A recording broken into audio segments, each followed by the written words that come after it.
And once again, another chapter further displaying Izumo being an completely underrated female lead right now in Shonen Jump. And generally, out of like all the ongoing stuff, probably the biggest one that's gonna get hyped up is like Noelle.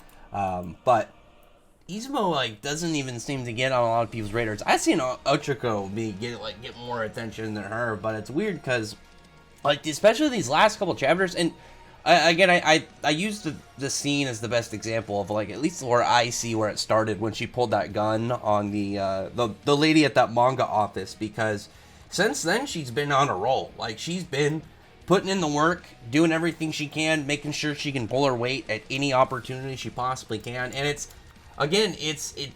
doing good for her. It's showing that she is growing as a person and seeing that she can't just stand around. She can't just be there for when her unluck power is convenient. She knows that she needs to be able to do what she can, if she can, and how she can do it. And again, it's very much displayed in this chapter, and not just her general usage of her powers, but like seeing her just operate, because she isn't, at least at the moment, she's not really a fighter. She doesn't have anything for her powers that would give her like more combative capability. The only way that she could realistically fight, at least right now, would be in a more dodged based kind of like style. Like if she just was all centered around not getting hit, getting that touch in. We see a little bit in this chapter. Obviously, it's not against an opponent who is like heavy danger. Like we see Lotla. We see a little bit of this other chick. I don't really got her yet. This one girl who her power is unchaste. Like her power seems to be that she can kind of like mind control people. She can like have like a sense of affection, like overtake somebody and have control over them. Like Lotla, at least she's got more experience. Like she's not like this like a fighter as well. Like I usually look at people like Shen, like Juiz, like Andy, and not just that, because Juiz, her power isn't as nearly combat heavy as say like something like obviously Andy's or even like I guess Shen's seems way more kind of honed in his general body through martial arts and stuff to just be like more durable, be able to hit harder. Juiz, we haven't seen her like in a full fight, but she definitely has the fighting capabilities. I mean, she's a swordswoman, so she's got to have technique and skill. But with all the other characters, they either have something to withstand damage, or they just have like a tolerance built up of being able to take bane, being able to take damage and whatnot and keep going. Because that's one thing obviously that needs to be a part of your character if you're going to be like a direct in the fray fighter. Can you take a hit? Either if you can tank it, do you have a power that increases your durability? Do you have a regeneration power?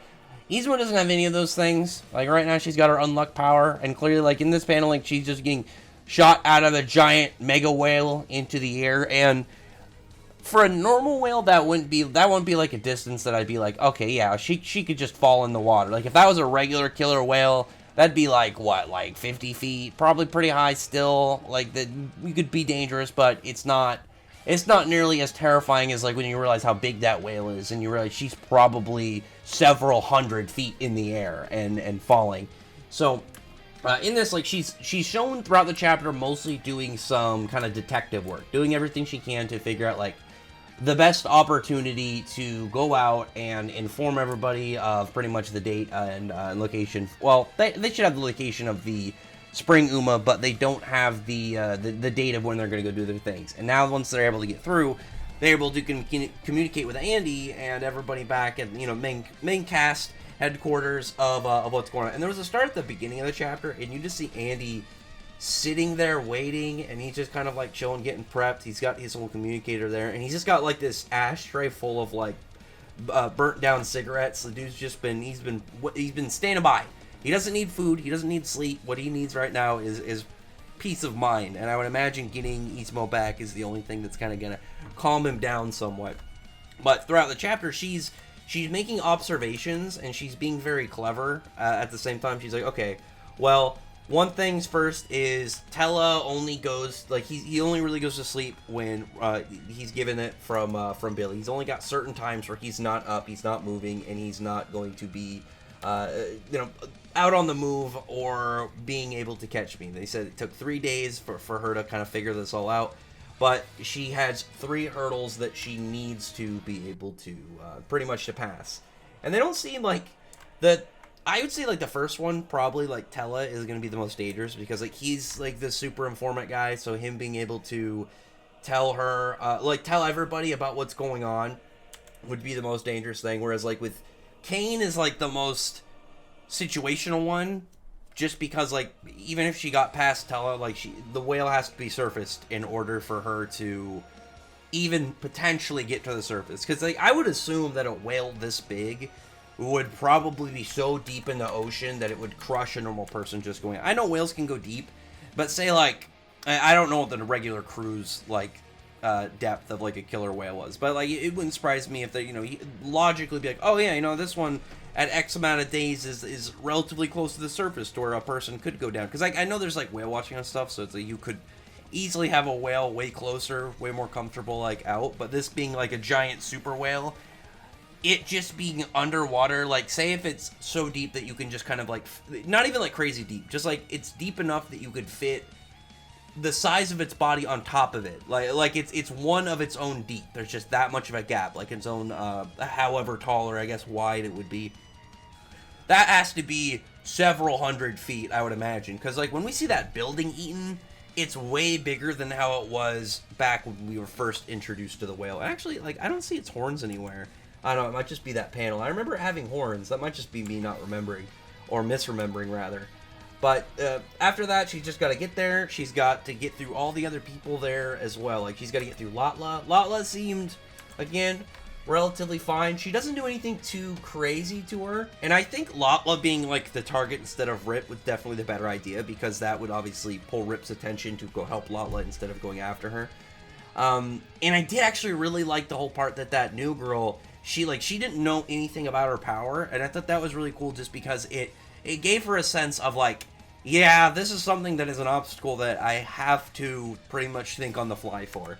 And it had kind of like I don't want to say plot convenience because it sounds a little negative, but it was just in a way that it was obviously beneficial to her, but like you could have easily just had her not run into this character. I think it was just done in a way to kind of do like the whole moment with your character, because like one of the conditions for her power unchast, it doesn't affect people who are like legitimately in love with someone. So obviously, you know, we know that she is like fully aware of her feelings for Andy, so us as the readers would know like, oh yeah, that's not going to affect her in any way whatsoever. And when she gets to the surface, she goes and has Clothy turn into the communicator and end up pretty much just projecting and helping them get the word to Andy. And one thing I just wanted to mention is like a side piece, because for the most part I just wanted to talk about Izumo just doing her thing in this chapter, doing a really good job at getting the job done, and again, showing off her worth, really just putting in all of her hours and making sure that no one can really call her a slacker or like just getting dragged along and carried by other people.